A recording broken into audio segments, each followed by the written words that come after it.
क्या यार, हम तो गर्मी की छुट्टी में बाहर जाने वाले थे ना। कुछ सोचा है तुम दोनों के कहाँ जाओगे इस बार? सोचा तो है पर मुझे कोई जगह मिल नहीं रही। मुझे इस बार कोई शांत सी जगह जाना है। शहर से दूर, चाहे कोई शोर शराबा ना हो, शांति चाहिए थोड़ी। हाँ यार, मुझे भी ऐसा कोई शांत जगह जाना है। चलो इस बार हम किसी गांव में चलते हैं जहां पर बहुत हरियाली और शांत माहौल हो। बहुत दिन हो गए किसी शांत जगह पर गए हुए। चलो इस बार किसी गांव में चलते हैं। हाँ, लेकिन हम किसके गांव में जाएंगे? मैं तो बचपन से शहर में बाली बाली हूँ, और तेरी फैमिली भी हमेशा से यहीं पर रहती है। और बचा ये आकाश, ये तो अपने नाना नानी से बचपन में ही लड़ाई करने के बाद यहाँ पर आ गया और एक बार भी नहीं गया मिलने। हाँ, पर ये पुरानी बात है। अब मैं बड़ा हो गया हूँ और मैं सोच भी रहा था बहुत दिनों से नाना नानी से मिलने जा। चलो तब इस बार आकाश के नाना जी के घर जाते हैं। ऐसा बोल के वो तीन आकाश के नाना नानी के घर के लिए निकल पड़े। उनको बिल्कुल अंदाजा नहीं था कि उनके साथ आगे क्या होने वाला है। वो तीनों बेफिक्रा होकर आकाश के नाना जी के घर के लिए निकल जाते हैं। और कुछ समय बाद आकाश के नाना जी के गांव पहुंच जाते हैं। बहुत ही शांत और सुंदर माहौल था। चारों तरफ हरियाली और गांव की चहल पहल उन तीनों को बहुत अच्छी लगी।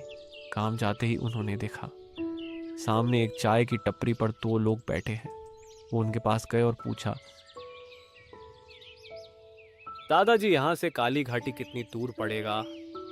यहाँ से सीधे सीधे जाओ, वहां तुमको हमारा गांव मिलेगा। वहां से तुमको गाड़ी मिल जाएगी। उनको बोलना वहां तुम्हें काली घाटी तक पहुंचा देंगे। उसके बाद वो आकाश के नाना जी के घर की तरफ निकल पड़े।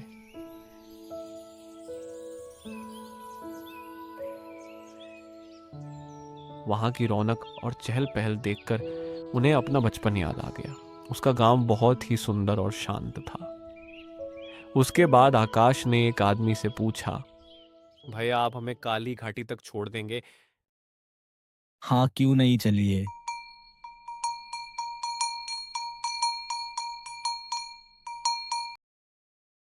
हम काली घाट को पार नहीं कर सकते, वहां आप खुद ही चलकर पार कर लीजिए।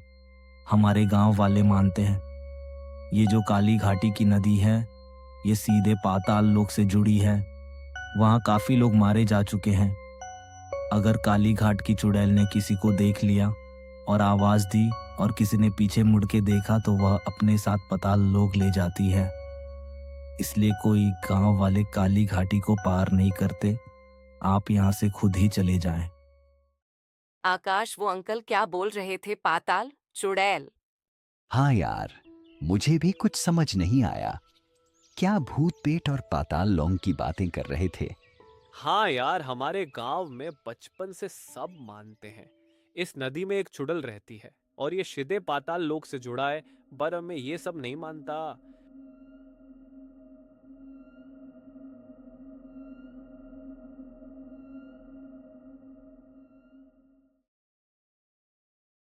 तुम कौन हो और यहाँ कैसे आए?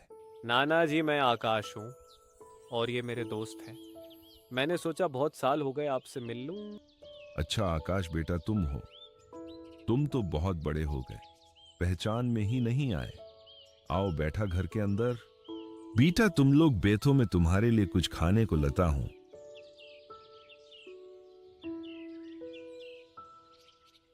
उसके बाद तीनों ने पेट भर के खाना खाया और उसके नाना जी ने उनसे कहा, बेटा तुम तीन ऊपर वाले कमरे में जाकर आराम कर लो।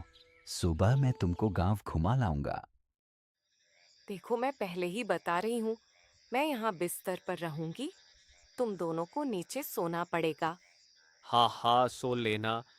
पर मैं ये सोच रहा था कि हम यहाँ आए ही हैं तो कुछ दिलचस्प करते हैं जो हमेशा याद रहे।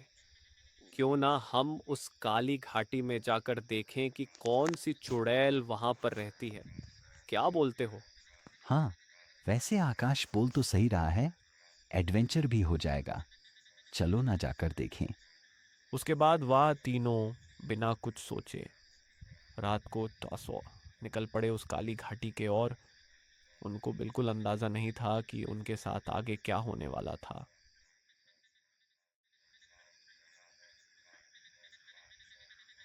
आकाश, हम यहाँ कब तक ऐसे ही बैठे रहने वाले? मैंने बचपन में सुना था, सब लोग बोलते थे वो चुड़ैल रात के 12 बजे दिखती है। अच्छा, अगर ऐसा है तो मैं आज उस चुड़ैल को देखकर ही रहूंगा। अभी 12 बजे बजने में 5 मिनट बाकी है। आकाश, चलो घर चलते हैं। हम यहाँ कब से खड़े हैं? 12 तो कब के बाज गए, पर एक पत्ता तक नहीं हिला। चलो अब घर चलते हैं।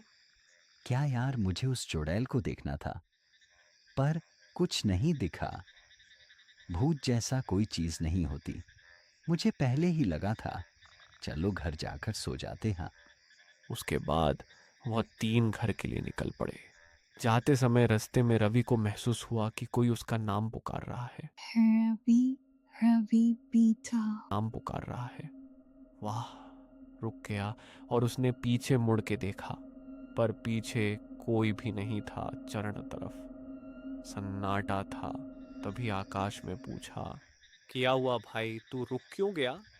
देखी क्या चुड़ैल? नहीं भाई, कुछ नहीं हुआ। उसके बाद वो 3 घर आकर आराम से सो गए।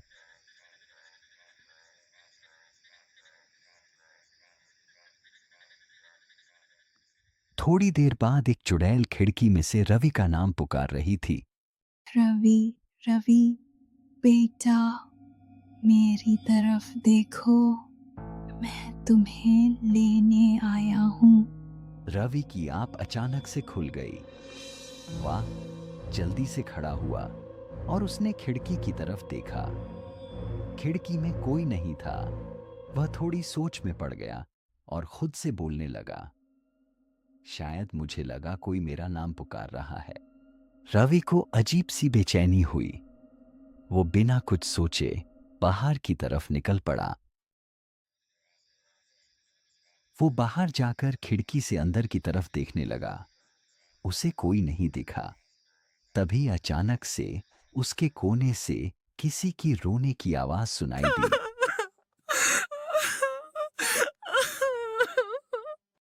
रवि उसके पास गया और पूछा, सुनिए, आप रो क्यों रही हैं? पर सामने से कोई जवाब नहीं आया।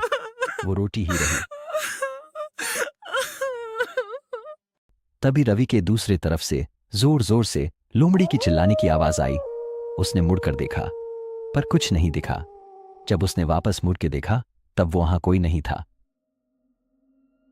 तभी उसने देखा वो औरत उसके सामने से जा रही है। रवि उसका पीछा करने लगा, वो जैसे अब उसके वश मुझे में हो। रवि उसको आवाज भी दिए जा रहा था। रवि उसको आवाज भी दिए जा रहा था, कौन हो आप? रुकिए, सुनिए। थोड़ी देर बाद वो औरत रुक गई। उसके बाद चारों या सन्नाटा छा गया और फिर वो औरत पानी में उतर गई। रवि ये देखकर डर गया।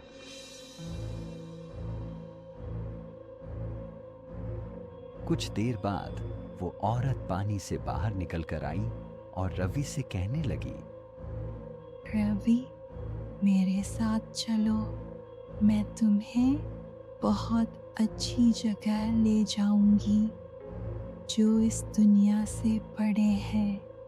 आओ मेरे साथ चलो। रवि जैसे अब उसके वश में था, वह भी पानी में उतर गया। अगले दिन सुबह खिड़की से हल्की धूप अंदर आ रही है। ईशानी और आकाश आराम से सोए हुए हैं। तभी ईशानी की आंख खुल गई। वह उठी। उसने देखा रवि नहीं है। उसने उठकर आकाश को आवाज दी। आकाश, देखो रवि यहाँ पर नहीं है। वह कहाँ चला गया? उसके बुरे वह आकाश के नाना जी के पास पहुंचते हैं। उनको सारी बातें बताते हैं। आकाश के नाना जी ने आकाश की सारी बातें सुनी और वहां बड़े गुस्से में बोलने लगे, तुमको बचपन से पता है ना कि नदी में चुड़ैल रहती है। जो कोई भी उसकी आवाज सुनता है, वाह, उसको अपने साथ ले जाती है। तुम लोग वहां पर क्यों गए? मुझे तो लगता है वाह, चुड़ैल ही तुम्हारे दोस्त को ले गई अपने साथ। आकाश और उसके नाना जी सब लोग मिलकर रवि को ढूंढने जाते हैं। वहां जाकर वह लोग देखते हैं कि नदी में रवि की टी शर्ट तैर रही है, जिससे साबित होता है कि वो चुड़ैल उसको अपने साथ ले गई है। नदी में आकाश ने अपने दोस्त को गवा दिया।